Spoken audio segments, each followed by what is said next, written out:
या कोजागिरी पौर्णिमेनिमित्त आपण माता लक्ष्मीला प्रसन्न कसं करायचं, उपासना कशी करायची हे मी सांगितलं आहे.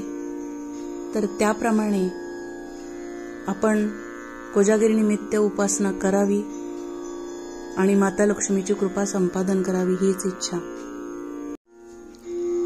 आता आपण विचार करूया की कोजागिरी पौर्णिमेला आपल्याला आध्यात्मिक सेवा, उपासना, साधना काय करता येईल. तर सर्वात महत्त्वाचे असे लक्षात घेतले पाहिजे की माता लक्ष्मीला काय प्रिय आहे की ज्यामुळे ती आपल्यावर प्रसन्न होईल आणि आपल्याला सुख समृद्धी प्रदान करेल. तर माता लक्ष्मीला श्री हरी भगवान विष्णूंची पूजा अत्यंत प्रिय आहे. कारण लक्ष्मी ही चंचल आहे आणि तिला जर आपल्या घरात स्थिर करायचे असेल तर आपल्याकडून लक्ष्मीची उपासना घडली पाहिजे. तर ती कशी ते आपण जाणून घेऊया. तर या कोजागिरी पौर्णिमेच्या दिवशी आपण विष्णू सहस्त्रनामाचे पाठ करू शकतो किंवा त्या विष्णू सहस्त्रनामाचे श्रवण करू शकतो. त्याचबरोबर श्री व्यंकटेश स्तोत्राचे पठण सुद्धा आपण करू शकतो.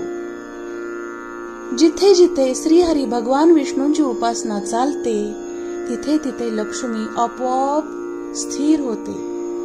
त्यामुळे श्री सूक्ताचे 16 पाठ करणे, लक्ष्मी पूजन करणे, श्री सत्यनारायणची पूजा करणे. आता कोजागिरी दिवशी सत्यनारायण पूजा केली जाते. दुपारी 4 ते 7 या वेळामध्ये प्रदोष वेळ असती, त्या वेळात ही केली तरी चालते. श्रीमद भगवद्गीतेचा 15वा अध्याय पठण केला जातो कोजागिरी पौर्णिमेच्या दिवशी. पठण करणं जमलं नाही तर श्रवण करू शकतो. श्री स्वामी समर्थ या षडाक्षरी मंत्राचा जप आपण करू शकतो. श्री स्वामी समर्थ या मंत्राचा आपण 11 माळेचा जप केला तर अत्यंत पुण्यदायक असा हा जप आहे. त्याचबरोबर श्री विष्णू गायत्री मंत्र 108 वेळा म्हणायचा आहे आणि म्हणायला जमलं नाही तर श्रवण करायचं आहे. श्री लक्ष्मी गायत्री मंत्र आहे, तोही 108 वेळा म्हणायचा आहे. श्री महालक्ष्मी अष्टक तुम्ही म्हणू शकता, 16 वेळा म्हणा, 8 वेळा म्हणा. 8 हा आकडा देवीचा मानला जातो. अत्यंत शुभ हा 8 हा आकडा आहे. लक्ष्मी प्राप्तीसाठी श्रीहरी विष्णूंची उपासना फार महत्वाची मानली जाते. कोजागिरी पौर्णिमेच्या रात्री 12 ते 12:30 वाजता विष्णू आणि लक्ष्मीची उपासना करावी. त्यांना प्रसन्न करून आपल्या जीवनामध्ये सुख समृद्धी समाधान आपण आणू शकतो. आता मी एक लक्ष्मी अष्टक म्हणत आहे.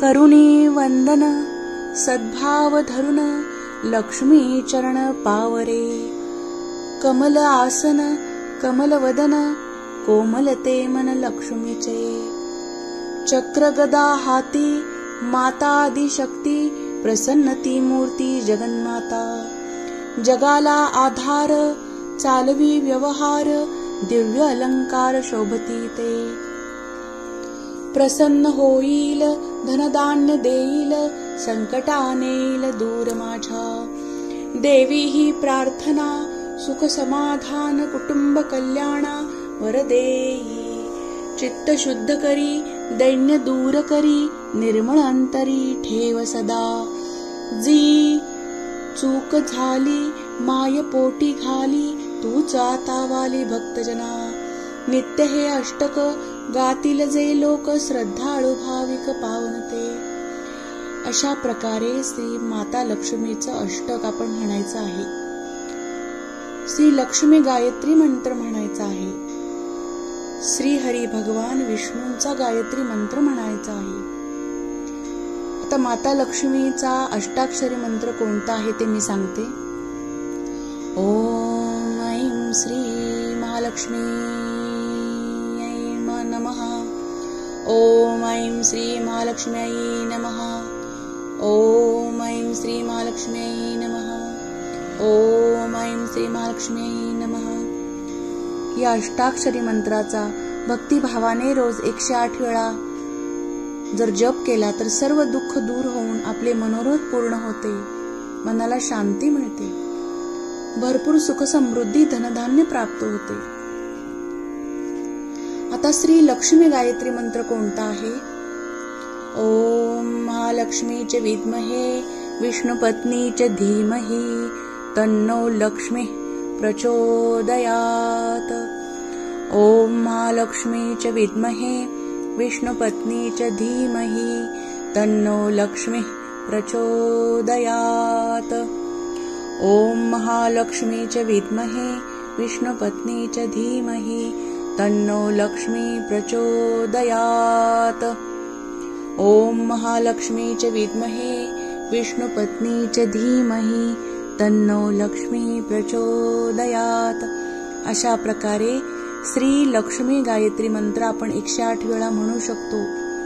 जेवढा हा मंत्र तुम्ही म्हणाल कोजागिरी पौर्णिमे दिवशी तेवढं पुण्य कैक पटीने आपलं वाढतं. आता विष्णू गायत्री मंत्र कोणता आहे ते पाहूया.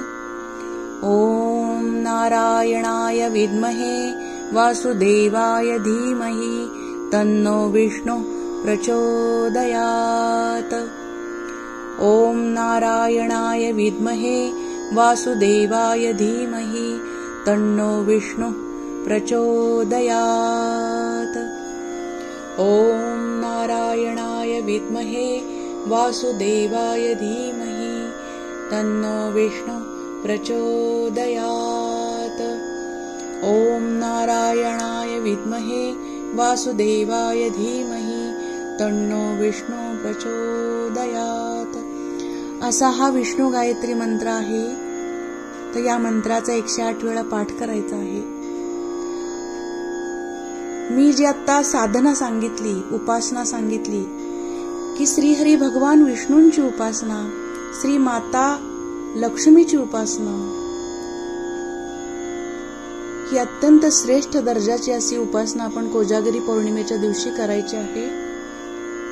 लक्ष्मी अष्टक म्हणायचं आहे, विष्णू सहस्त्रनाम म्हणायचं आहे, श्रीमद भगवद्गीतेचा 15वा अध्याय आपण पठण करायचा आहे किंवा श्रवण करायचं आहे. श्री स्वामी समर्थ या षडाक्षरी मंत्राची माळ ओढायची. 11 माळा ओढा, 1 माळ ओढा. या निमित्ताने आपण कोजागिरीच्या पौर्णिमेनिमित्त आपण पुण्य साठा करू शकतो, हे लक्षात घेतलं पाहिजे.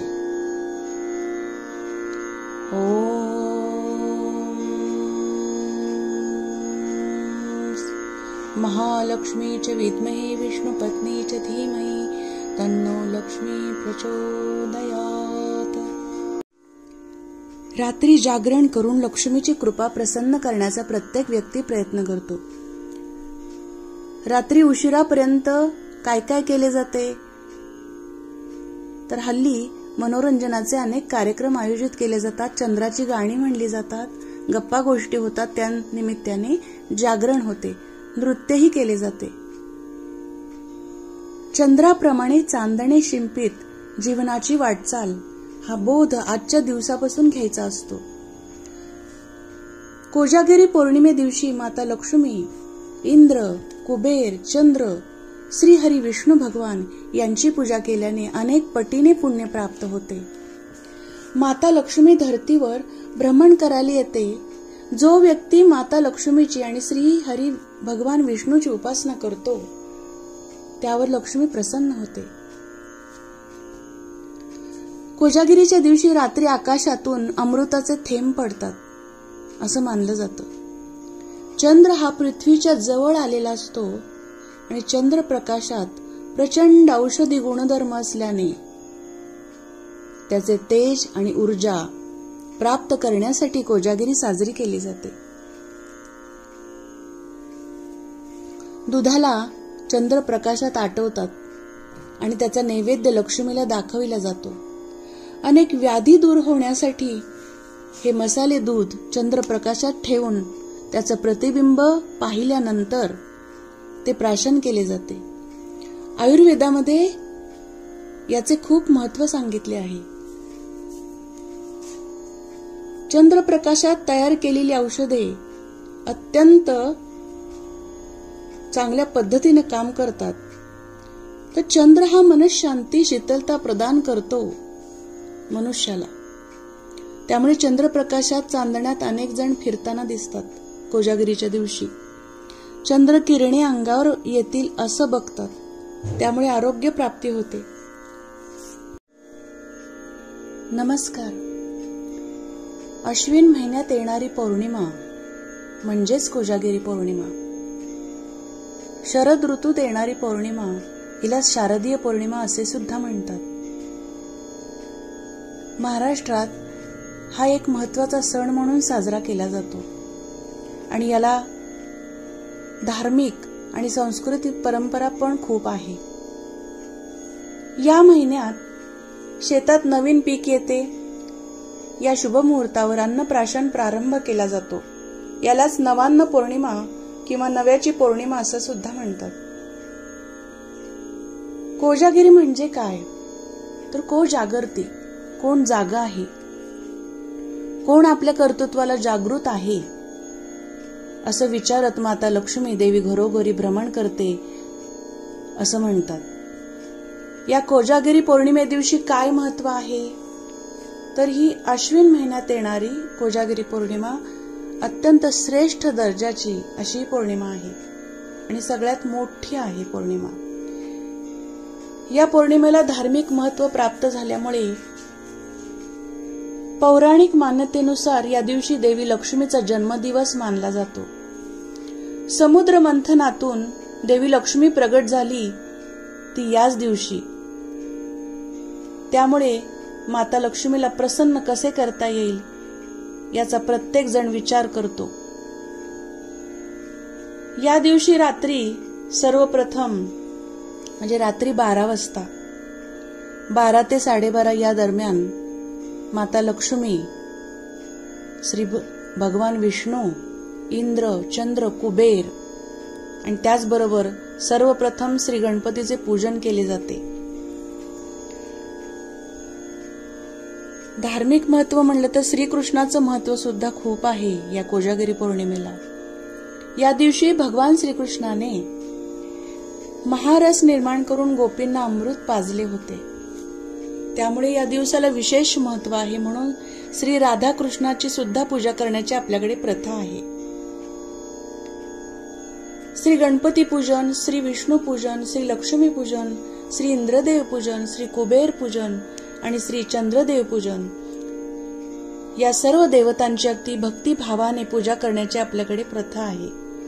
वर्षातून एकदाच ही कोजागिरी पौर्णिमा येत असल्याने या दिवशी अनेक प्रकारे माता लक्ष्मीची, श्रीहरी भगवान विष्णूंची अनेक प्रकारे सेवा केली जाते, उपासना केली जाते. कोजागिरी पौर्णिमेला अश्विनी करण्याची प्रथा आहे. अश्विनी म्हणजे काय तर घरातील थोरल्या अपत्यास औक्षण करणे. त्याआधी सकाळी सडा रांगोळी करून मुलांना सुवासिक तेल लावून स्नान घालतात. जेवायला गोडाधोडाचे करतात आणि संध्याकाळी मात्र घरच्या देवाला, चंद्राला औक्षण करून मग मुलाबाळांना औक्षण करतात. शांताकारं भुजगशयनं पद्मनाभं सुरेशं विश्वाधारं गगनसदृशं मेघवर्णं शुभांगं लक्ष्मीकान्तं कमलनयनं योगिभिर्ध्यानगम्यं वन्दे विष्णु भवभयहरं सर्वलोकैकनाथं. गोपाल कृष्ण भगवान की जय. हे झालं श्री विष्णूंचं स्तवन. आता श्री लक्ष्मी स्तवन. या रक्तांबुजवासिनी विलसिनी चंडांशु तेजस्विनी या रक्तामृधिरांबरा हरिसखी या श्री मनोल्लासिनी या रत्नाकर मंथना प्रगटिता विष्णो स्वया गेहिनी सा मां पातु मनोरमा भगवती लक्ष्मी पद्मावती. लक्ष्मी माता की जय.